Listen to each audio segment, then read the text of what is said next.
Estados Unidos, bom exemplo aí para fazer um contraste. Está quase na hora de Donald John Trump voltar a ser o presidente dos Estados Unidos, o único presidente a servir 2 mandatos não consecutivos na história americana. E a certificação da vitória do Donald Trump está marcada para hoje, na capital Washington, D.C. E o nosso repórter Eliseu Caetano está de volta com a gente aqui no Morning Show, direto da Flórida, falando com a gente da Flórida. E o evento segue confirmado, Eliseu, não é isso? Dá os detalhes aí para a gente. Bom te ver, querido. Salve, Marinho, muito bom dia para você e para toda a bancada do nosso Morning Show. E claro, para quem acompanha a programação da Jovem Pan, a gente volta a falar ao vivo, direto aqui do sul da Flórida. Nesse momento, 20 graus Celsius por aqui e o horário, 8 horas da manhã com 41 minutos, pelo menos, na costa leste, de onde a nossa equipe de reportagem está acompanhando todas as movimentações para a posse de Donald Trump, que vai acontecer no próximo dia 20 de janeiro, mas hoje, daqui a pouquinho, às 3 horas da tarde pelo horário de Brasília, portanto 1 hora da tarde pelo horário local da capital americana, Washington, D.C., vai acontecer a certificação de Donald Trump como 47º presidente do país. Aliás, quem aí não se lembra da certificação de 6 de janeiro de 2020, quando houve o ataque e invasão ao Capitólio e que mudou a história recente dos Estados Unidos?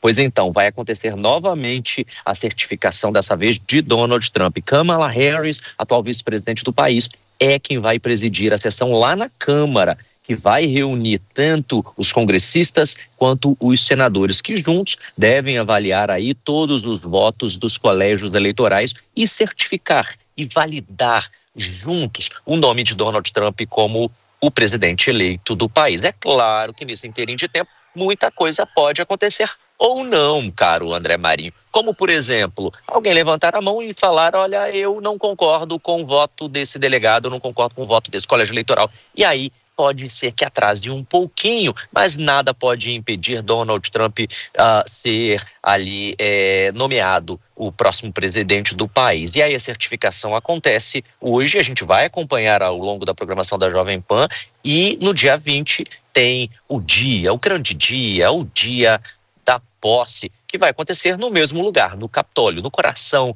da capital Washington. Agora, na legenda estava ali dizendo: olha, a certificação vai acontecer sob forte nevasca. Pois é, André Marinho, olha essa situação. Eu, graças a Deus, graças ao Tutinha e à Jovem Pan, fui repatriado aqui para a nossa emissora e me mudei de Washington aqui para o sul da Flórida, né? Me livrei de uma nevasca. Estava agora no telefone com um amigo, o Ed Pukovalsiuk, lá de Washington. Ele estava me dizendo que ele mora lá há anos e nunca viu uma nevasca tão forte como essa. É realmente uma das nevascas mais esperadas e deve, segundo as autoridades, chegar ali até 30 centímetros de neve. Só para a gente ter uma noção, essa tempestade de neve acontece desde o início da noite de ontem, domingo, em pelo menos 12 estados norte-americanos, que vai ali do Kansas, da parte central do país, até Nova Jersey, ali Nova York e tal, pegando um pouquinho de Connecticut também. É muita neve em muitos estados. 6 desses 12 estados decretaram, André Marinho,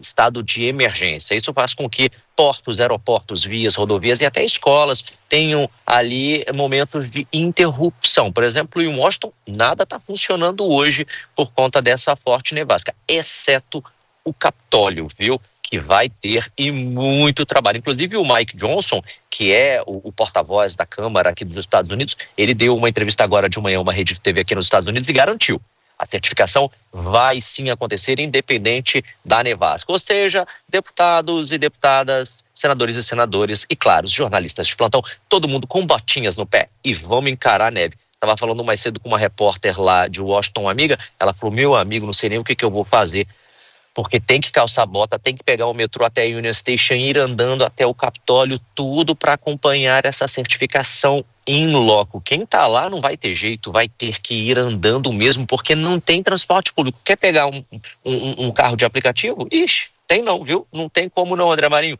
É só via perna mesmo para se chegar nos lugares e sair dos lugares. Ou seja, paciência para todo mundo que está nessa região do país. Aliás, informação agora de última hora: mais de 1.300 voos, André Marinho, foram cancelados naquela região do país, tá? Meus amigos, que bom que você está aí, firme e forte, corado, e se livrou dessa nevasca aí violentíssima. Mas boa, olha, boa, quando, rapaz, André Marinho, graças informação. a Deus, viu o Tutinha e o Marcelo, viu, que permitiram isso. Tá Oh, certo. Deus, eu sou muito grato. Tem que agradecer mesmo. Combinaram o bigode, vocês dois? Esse bigode meio bandido aqui, que a gente está lançando também. É o início de ano. Ainda inimigos do Presto Barba. Obrigado, querido. Tamo junto. Mas essa cerimônia tem detalhes. A gente estava falando ainda há pouco sobre os vices, que são importantes. A gente tem que lembrar que a Kamala Harris vai participar dessa cerimônia do Donald Trump, né? Então, me lembra muito a própria Hillary Clinton, que foi derrotada em 2016. Ela, enquanto ex-primeira-dama, como manda a liturgia e manda o manual, ela teve que engolir o choro e fazer uma cara de pau e aguentar ali ver o primeiro discurso do Donald Trump sendo empossado em 2016. Ali ela foi firme. Podem também amar ou odiá-la, mas ali tem que tirar o chapéu que ela encarou esse constrangimento. Mas a Kamala Harris tem uma função ali formal nesse troço, né? É engraçado como aqui no Brasil, para chancelar o resultado de uma eleição, não é um órgão externo como o TSE, são senadores devidamente representados, eleitos pelo povo, que vão ali chancelar, seguir toda a liturgia, né? Que quase tem um contorno quase sagrado, religioso, que vem desde os pais fundadores, não é isso, Jess? Sim, é muito simbólico, né? O ato de entregar os votos do delegado daquele estado e a forma de que o sistema institucional deles recebe isso, recepciona isso. E é muito interessante porque a figura aqui do vice-presidente é a figura do presidente do Senado, e é por isso que a Kamala Harris estará nessa cerimônia. Vale lembrar que isso já aconteceu, André, na história dos Estados Unidos, numa situação bem conturbada de eleições que foram talvez as mais próximas da história dos Estados Unidos, que foi Al Gore e o George W. Bush. Que o Al Gore foi a pessoa que de fato fez a certificação, porque então, à época, era também, tal como a Kamala Harris, derrotado, mas vice-presidente em exercício. E é uma cerimônia muito simbólica, muito simbólica, e que tem todo esse peso imagético. Por isso, muita gente não entende por que o evento do Capitólio aconteceu na data em questão. Porque era a data da certificação. E a certificação naquela época, inclusive, foi paralisada e os parlamentares americanos, estadunidenses, só terminaram a certificação naquela madrugada. Então é por conta disso que foi naquela data em específico. Mas que é uma cerimônia interessante, muito bonita e que tem um toque tradicional, muito simbólico da beleza da democracia estadunidense, que na minha perspectiva é a democracia institucionalmente mais forte do mundo, de fato tem. Agora, apesar dos pesares, né, Pepe, chega a ser... O Trump é um cara de sorte, podem falar também o que quiserem dele, mas impressionante como ele acaba... Quem riu por último, riu melhor. Apesar de todos os trancos e solavancos que aconteceu há 4 anos atrás, será ele o cara empossado e agora chancelado. Beira o inacreditável, né? A famosa jornada do herói. Não, sem sombra de dúvida, é algo realmente inacreditável que o Trump conseguiu fazer, né? Voltar para a política dos Estados Unidos como presidente da República, ainda mais forte do que foi a primeira vez que ele assumiu. Só poderia colocar, para destacar, não nem tão longe assim, Jess. Há 4 anos atrás, o Mike Pence, que era vice do Trump, né, mesmo com a confusão toda do Capitólio, ele se manteve firme e fez a diplomação lá para o Biden, naquela ocasião, né? Ou seja, é algo que a cultura política dos Estados Unidos, apesar do momento triste que nós estamos vivendo no mundo todo, de intolerância, de não respeitar o resultado das urnas, né? Lá a cultura política permite que a democracia continue cada vez mais forte, né? Então Mike Pence, que era vice do Trump, e naquele momento ficou lá firme, mesmo com áudios do Trump falando para ele não ir, não fazer diplomação, ele ficou firme e foi até o final e fez a diplomação para o Joe Biden, que cumpriu o seu mandato até o final. Não, e aquilo, né? Foi um evento, assim, eu acho que esse é bem lembrado do PP, a figura do Mike Pence, porque ele também teve uma postura muito crítica em relação à invasão que aconteceu no Capitólio. E nós vimos isso, no geral, dentro do próprio Partido Republicano. Já tinha gente falando que queria estrangular ele. Exato. Para enforcar o sujeito. Sim, tinha muitos dos eleitores com raiva. Mas o que eu acho muito interessante? O Partido Republicano, enquanto instituição, ele é uma instituição que age em defesa da democracia dos Estados Unidos. Você pode ter discordância, não concordar, mas assim, a institucionalidade aquele dia falou mais alto que o lado. E a partir do momento em que deu-se a situação no Capitólio, tinha muita gente que achava que talvez houvesse uma contestação das casas durante a cerimônia. Mas a partir do momento em que aquilo aconteceu, foi claro, categórico e unânime, por assim dizer, todo o processo. Então os Estados Unidos têm uma cultura institucional, né? Você não serve ao presidente, você serve ao Salão Oval, que eu particularmente acho muito, mas muito bonita mesmo.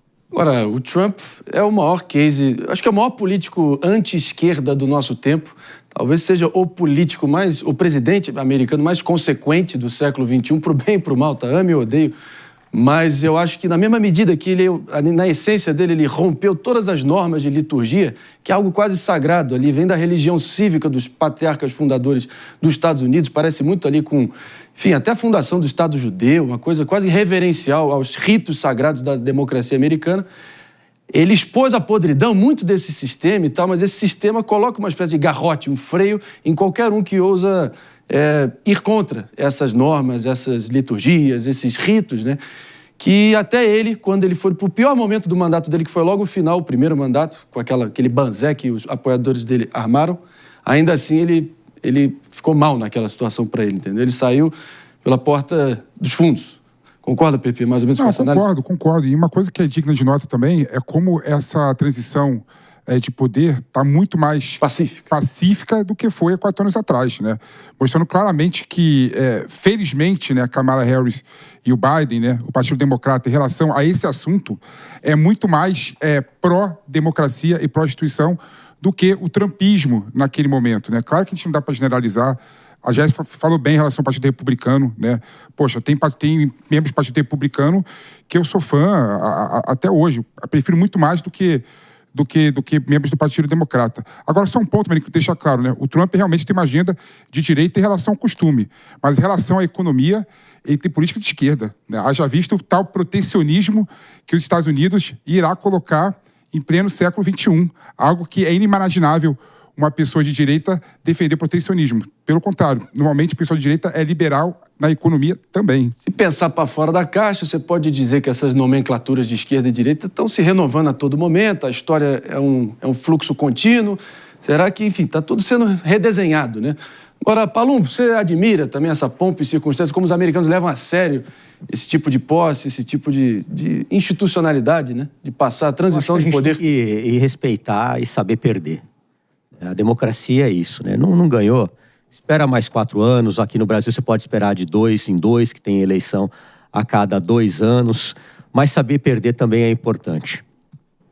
Tem um monte de coisa que você não pode falar, não pode fazer. Esse sistema americano foi criado para colocar esse garrote, esse freio, para um sujeito que é contra todo tipo de liturgia, como o Trump, também ter os seus constrangimentos e também não perder a linha completamente. Deu no que deu há 4 anos atrás, mas ali no peito, na grama e na raça, como diria Luiz Carlos Júnior, está de volta, assim, referendado como nunca antes. É o primeiro republicano, mas nas últimas 8 eleições presidenciais, 7 os republicanos tinham perdido no voto popular.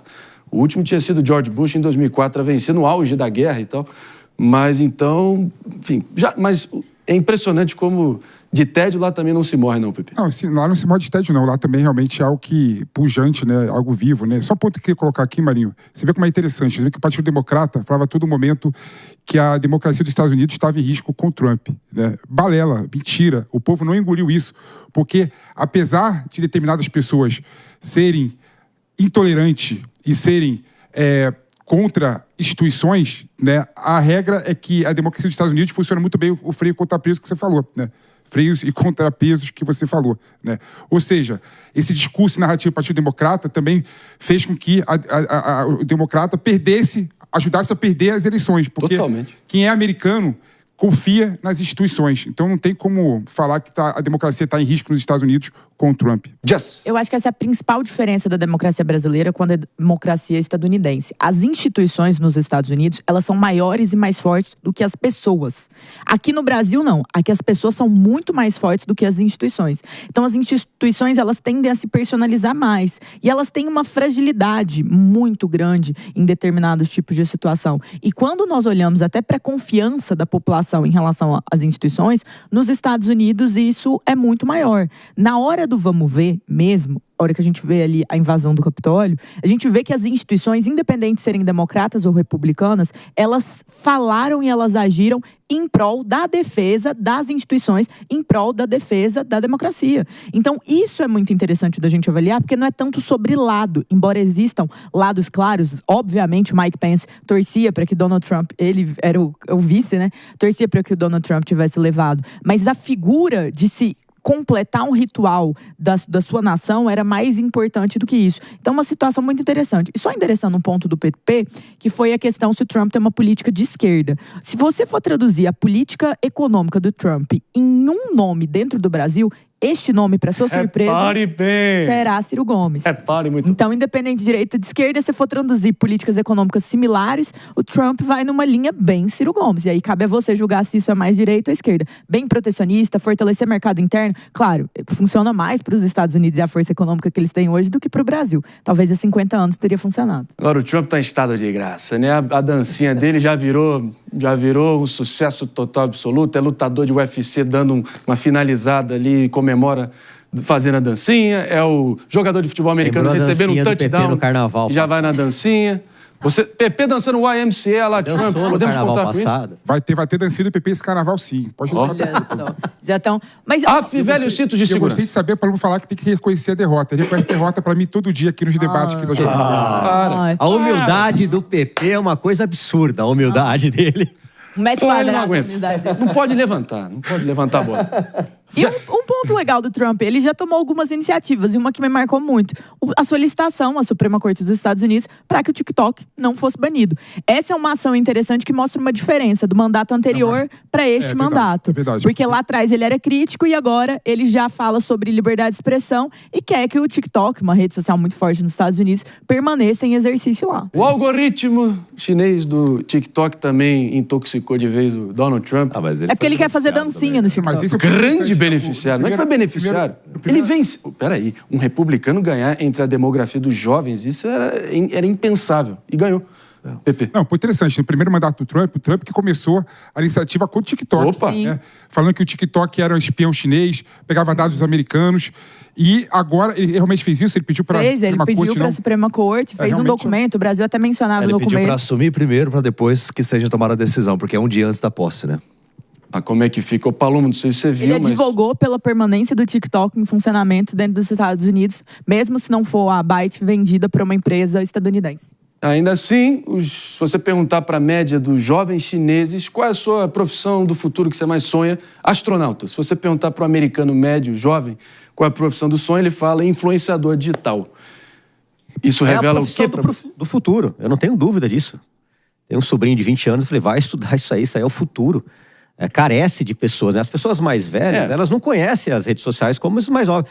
Essas crianças de 3, 4 anos já nascem com o dedinho fazendo isso aqui, ó. É isso. E na minha época não tinha. No máximo tinha um Atari. É porque tem muita gente que acaba... Só o PP sabe o que é Atari. Tem muita gente que acaba levando esse nome dessa atuação pro atoleiro, fica levando pra infâmia. Influenciador, acho que é tudo tigrinho, privacy, essas esculhambações, mas tem muita gente que produz conteúdo valiosíssimo hoje em dia, isso tá posto. E é incontornável. Tá posto, é a nossa vida, é a vida como ela é. Nesse 2025, 10 horas